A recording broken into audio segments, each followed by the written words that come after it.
The man in cell 7. I awoke to the scrape of fingernails on stone. At first, I thought it was rats.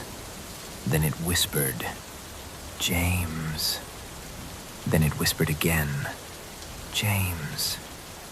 And I realized something in the cell was alive.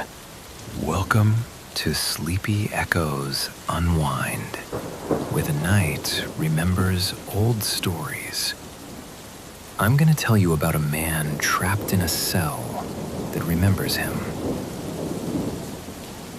In that place, the walls listen, the shadows move, and if you whisper your name, it might whisper back. Tonight, you'll meet James, the inmate in cell 7. Now, light your lanterns, slow your breathing, and let us drift together into the hush of the night. Listen close. The man in cell 7. Down in southern Louisiana, the prison squats low against the marshland. Concrete walls sweating in the heat, while razor wire coils shimmer like silver snakes under the burning sun. The air smells of mud, bleach, and rusted iron.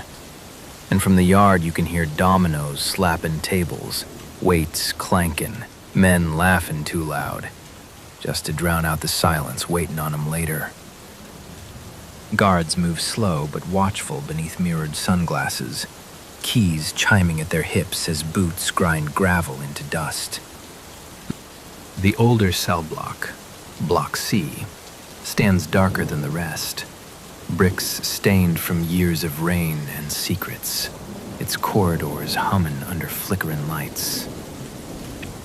And halfway down that hall, alone in cell 7, sits James Whitmore,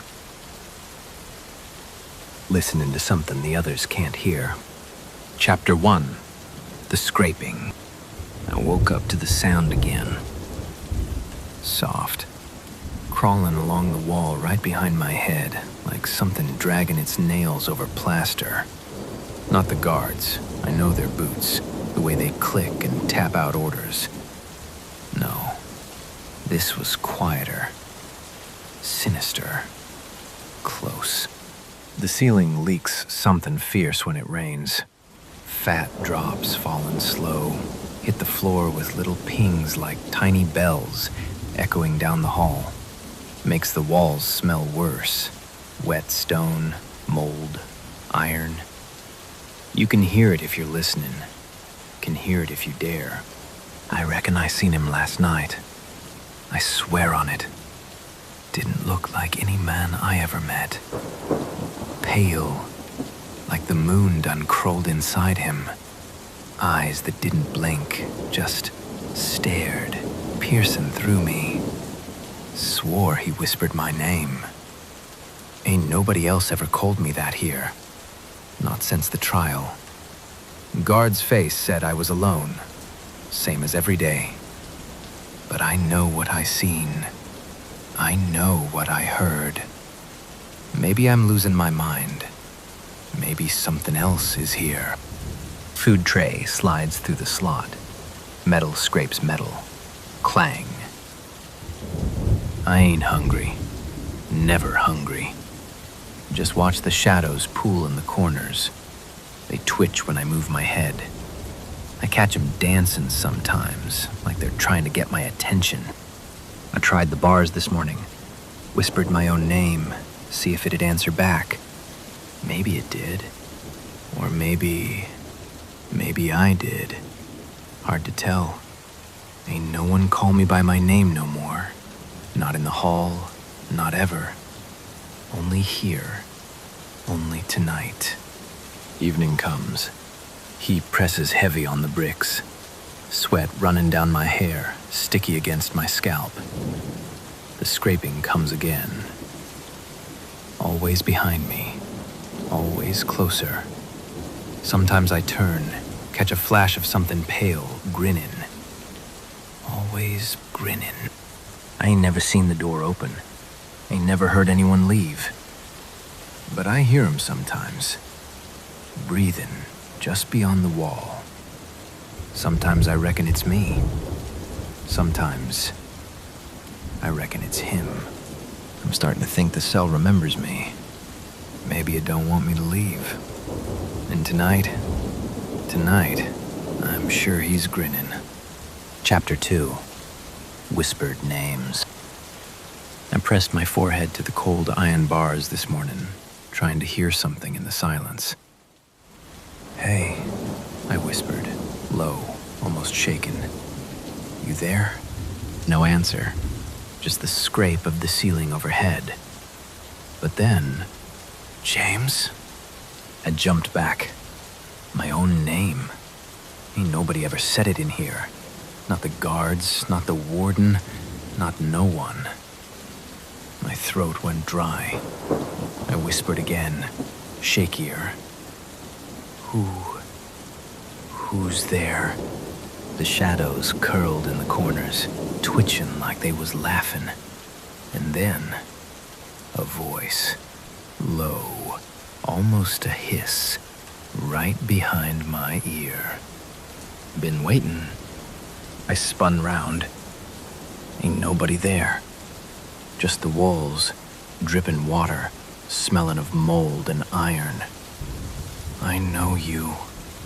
I seen you last night," I said. My voice trembled. "What do you want from me?" The silence stretched. Then the walls seemed to answer, faint as a sigh. "Don't leave." I backed up, heart pounding. "I ain't going nowhere," I said, but even I didn't sound sure. "Ain't nobody going anywhere from here." My mind wandered, and snippets of the trial floated in the dark, jagged and bright. The judge's eyes bore into mine, cold as stone. Fingers pointed. Whispers of witnesses curled around me like smoke. "Guilty," someone said. "Sentence, confinement in cell 7. My chest had a weight back then, and it has a weight now. I tried again, quieter this time, softer. "James, you remember," I said to the corner. "Remember who you are?" The scrape came again, slow and deliberate, right behind me. "I remember," it hissed. I fell to the floor, leaning against the wall, knees pulled up. "Stop. Just stop," I begged. My voice sounded small, like it didn't belong to me no more. "I can't take it anymore." A shadow stretched from the corner, slow as molasses, fingers touching the edge of the cell, almost brushing my arm. "You can't leave," it whispered. I swallowed hard, shiver running down my spine. Why me?" I whispered back, voice croaking. "Why me, huh?" And for just a heartbeat, the whispers of the past, the pointing fingers, the gavel pounding, all swirled in my head. The shadows, the scraping, the voice, they all seemed tied to it, to what I did, to what I couldn't forget. For a second, I thought I was alone, but I knew better. Ain't never alone. Not in cell 7. Not with him. Not with this thing. Chapter 3. The Pale Visitor.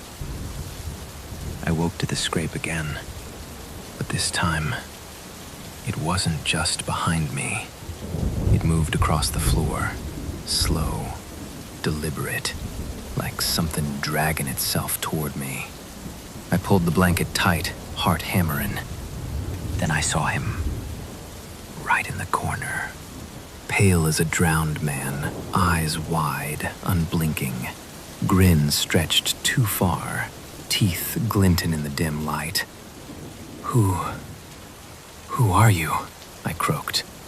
He didn't answer right away, just watched, breathing slow, quiet, like a shadow that got tired of hiding. and then, low, hissin'. You know me. I shook my head, but my voice trembled. I don't. I swear, I don't know you. His grin widened. Yes, you do. I've been here, watching, waiting, learning. You brought your secrets with you, James. Carried them into this cell. I froze, cold shiver running down my spine. Secrets? I whispered. What do you mean? He tilted his head, slow, like a predator studying something fragile. The one who trusted you. She still remembers. I remember too. His grin stretched wider. And I don't forget. I took a step back, bumping into the bars. What do you want from me? My voice cracked. Ain't nobody coming to save me. The scrape came again, closer, like something fingernails on stone. I felt it at my shoulder, cold, shiver running up my spine. Stay away, I hissed. He leaned forward, grin wider. Can't leave. Don't want you to leave. His voice low, soft, almost inviting. Cell remembers. Cell hungers. You are part of it now. I stumbled back, chest tight, breathing hard. I ain't part of nothing, I said. But deep down, I knew. Knew the walls, the shadows, even the dripping water. They all watched, all waited. And so did him. He moved closer. Not walking, floating maybe. Just there, right in the corner where the shadows pooled. His grin stretched like it could swallow the light. You've been lonely, he said. And now, we're together. I fell to my knees, whispering my own name, hoping it'd answer back. But only the scrape replied. And I knew, even as I pressed my hands to the cold floor, that I'd never be alone in Cell 7 again. Never. Chapter 4. Memory and Madness. The night pressed down heavy, walls sweating around me. I hugged my knees, listening to the dripping ceiling, trying to quiet the scraping in my head, but it wouldn't stop. You remember, don't you? I shut my eyes and the memories clawed forward, bright, jagged, burning like fire on wet stone. Lightning split the sky, the storm hammering against the windows of the courthouse. Thunder rolled through my chest like a drum. The judge's voice cut through it, cold and unyielding. James Whitmore, he said, eyes piercing. You stand accused of the murder of Mary Ellen Cartwright. I heard it, yet I couldn't hear it. The words tangled with screams, with the wind, with the rain lashing the windows. I remembered the shock in her face that night, the night we met in the forest, the first crack of lightning that lit her like a statue. I dragged her through mud, rain-soaked leaves clinging to my clothes, black gloves on my hands, slick with wet earth, grip tightened round her arm. Her voice, shouting, begging. I couldn't listen, couldn't let it reach me. I dug the grave myself, fingers raw, stone and soil cold under my nails, dumping her into the dark, and left her there, alone, forgotten. Guilty? My voice cracked in the courtroom, trembling, barely mine. Guilty of what? The jury stared, faces unreadable. I blinked, and the vision shifted, back to that forest. Rain falling like needles, every step dragging me closer to her scream, closer to what I had done. The lightning split the trees, illuminating her expression on her face for just a heartbeat. I dropped the shovel, trembled, heart hammering. But I covered it, buried it, just like her. The judge's gavel cracked through my skull. "Guilty," he said.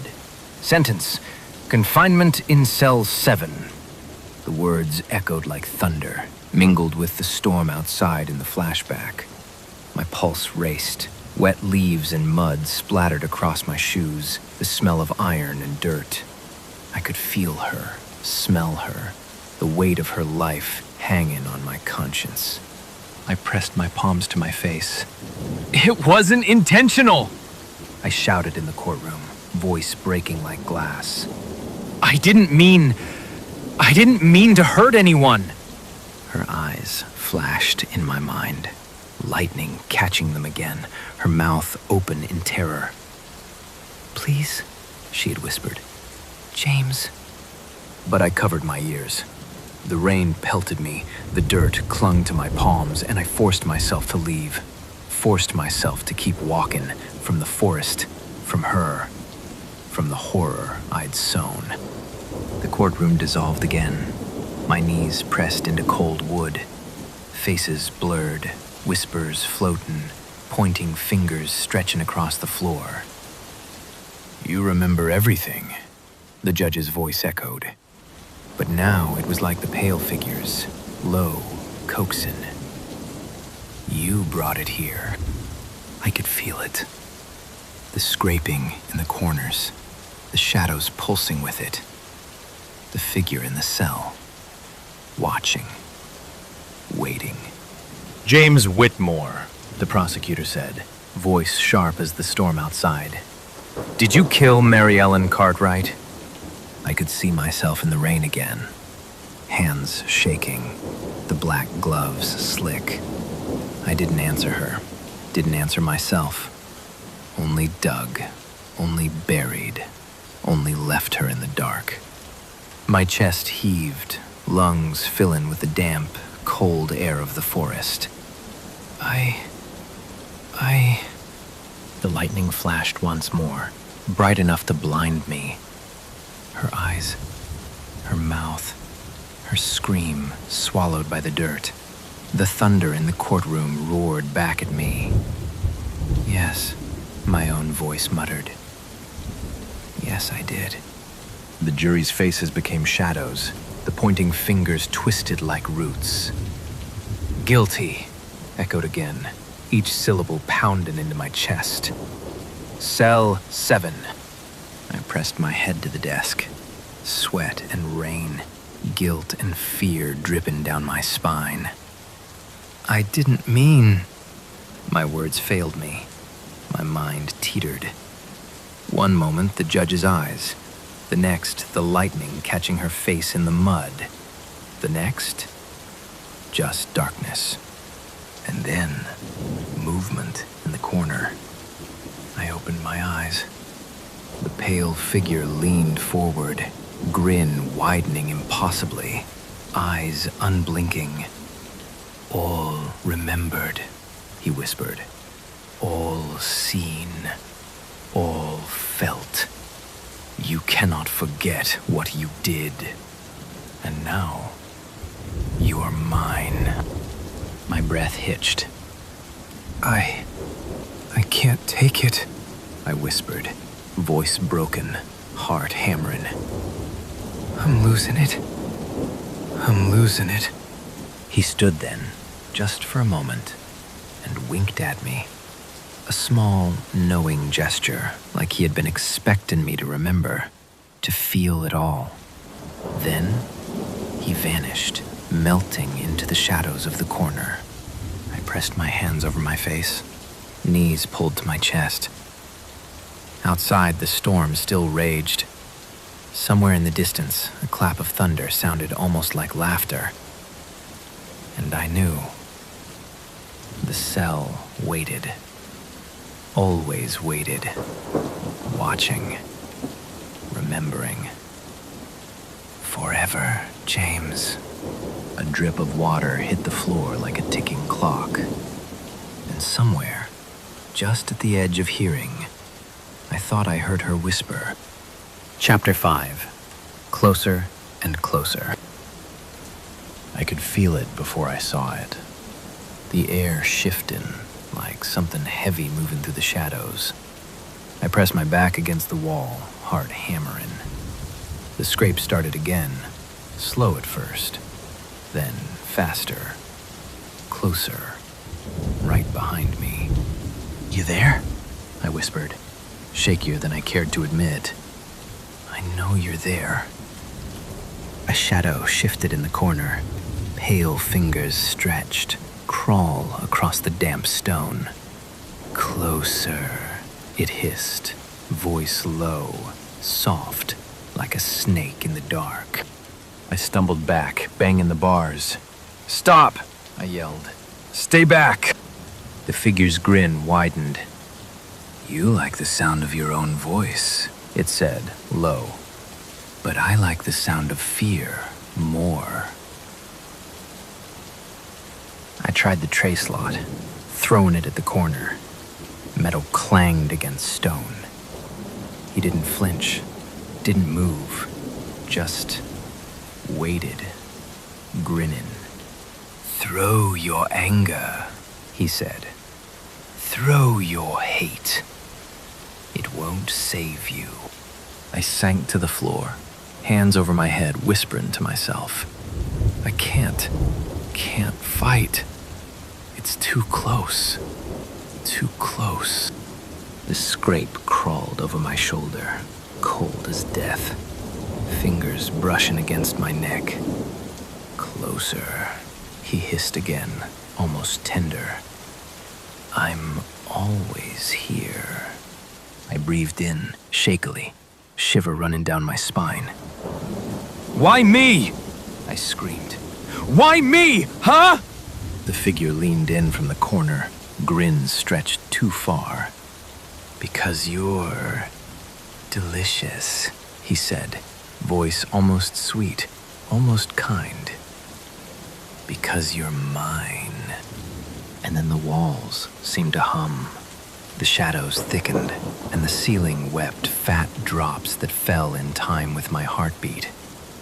I realized I wasn't just trapped in the cell. The cell was trapped in me, and him, and me, and him, and the shadows all at once. Closer, always closer. I didn't try to run. Couldn't. Didn't want to. I just stayed there, feeling him brush the edge of my skin, grinning, waiting. Chapter 6. Confrontation. The scrape came sharp this time, cutting through the silence like a knife. I froze, heart hammering, every hair on my arm standing on end. What are you?"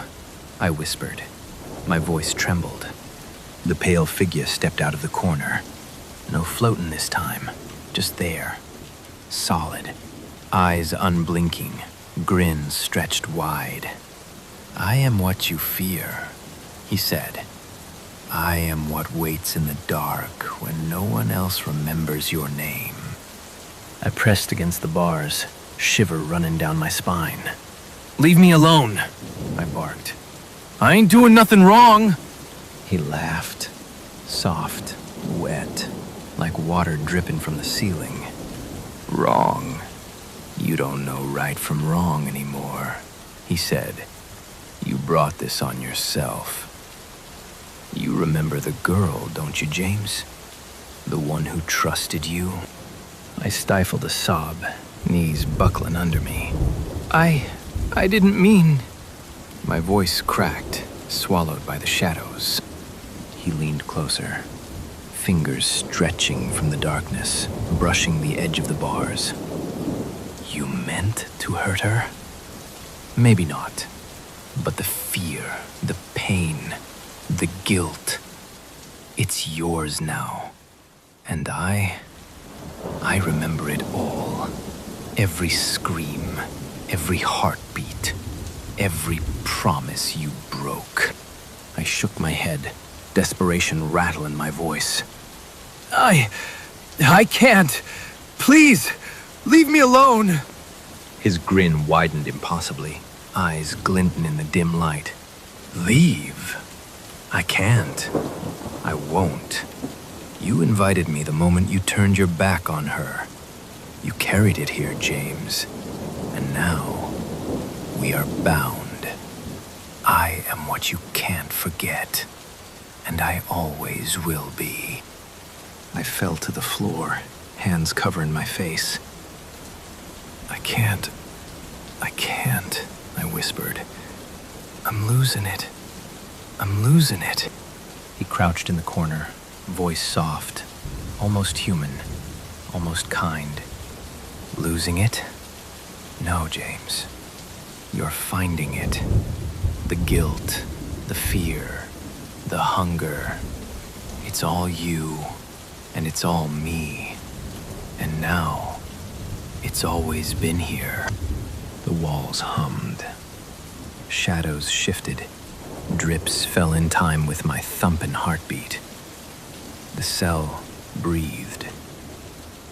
And then the figure grinned wider than ever, stretching impossibly across the darkness. Together now, he whispered. Forever. You cannot escape what you've done.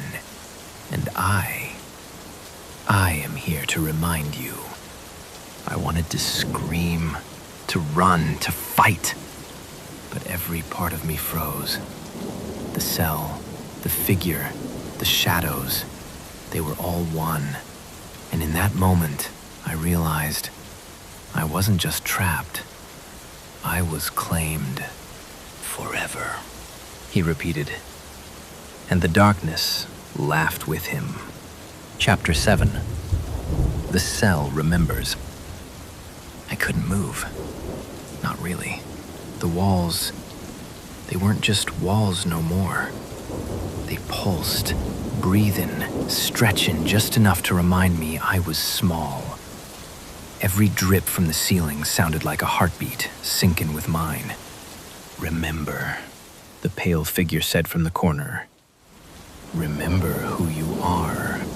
I hugged my knees, shiver running through me. I remember, I said, voice low, shaky. I remember all of it. The shadows twisted along the walls, twisting and writing, forming faces I knew, faces I feared. The scraping came from every angle now, fingernails on stone, on metal, on air itself. I could feel it along my spine. I see you, James, the figure whispered. Every thought, every secret. The cell sees too. I shook my head, desperate. No, it's just walls, just stone, just mold. It ain't alive. But it was alive. I felt it. Floor shifting under me. Faint hum of breath behind the walls. Corners thick with shadow that moved like smoke. The dripping water ran in patterns, like fingers pointing at me. The air was thick with iron and fear. Why me? I begged. Why is it me? You are all it needs, the figure said. All I need. Fingers stretched from the shadows, brushing my cheek. Cold, alive, hungry. The cell remembers everything, and it never forgets. I sank to the floor, pressed my hands over my face. Every memory, every crime, every whispered name bounced off the walls, echoing louder, closer, tighter. I can't anymore. The shadows leaned in, the dripping quickened. You can't leave, the figure hissed. You never will. I realized then I wasn't trapped just by bars. I was trapped by stone, shadow, guilt, and the pale man's grin. The cell had claimed me, and it remembered everything. Forever, it echoed. The dripping water, the scraping, The shadows, they all said it. I understood now. I'd never leave. Not alive. Not sane. Chapter 8. Grinning in the dark. Dark settled heavier than a coffin lid. The drip of the ceiling slowed, then stopped. The scrape faded, leaving only silence. But it wasn't peaceful. It was waiting, watching. I could feel it in my bones. I crawled to the bars, shakier than a leaf in a storm. I don't understand, I whispered. Why me? Why this place? A shape stirred in the corner, pale, grinning, eyes wide, unblinking. You do, it said, low, voice curling like smoke. You always understood. That's why you're here. That's why I'm here. That's why the cell remembers. I swallowed hard, pressed my palms to the cold stone. I want out, I said. I can't stay here. I won't. The shadows thickened, fingers stretching across the floor, across the walls, brushing against me. You won't, the figure hissed. Not alone. Not ever. You are part of it. Part of me. Part of this cell. I tried to scream. My voice caught in my throat. My body trembled, useless. And then, the grin grew wider, impossibly wide, stretching into every shadow, into every corner, into every drip of water and scratch of stone. Forever, it whispered. Forever, James. The air pressed close, heavy, alive. The cell pulsed like a heart, walls breathing, shadows dancing. I realized then, my fear, my guilt, my own name, it all belonged here, to him, to the cell. I sank to my knees, whispering my name one last time. James. And somewhere, in the corner, in the shadows, in the stone itself, it answered back. Not kindly, not cool, just grinning. And the darkness laughed with him. So tell me, was James haunted by a demon in cell 7? Or was he finally trapped alone with his own guilt? One more question, listener. If you were locked alone in cell 7, what would the shadows call you by? Thank you for joining this moonlit journey. If you'd like to unwind with more tales each week, light your lantern and subscribe. For now, blow out your lantern. We shall meet again.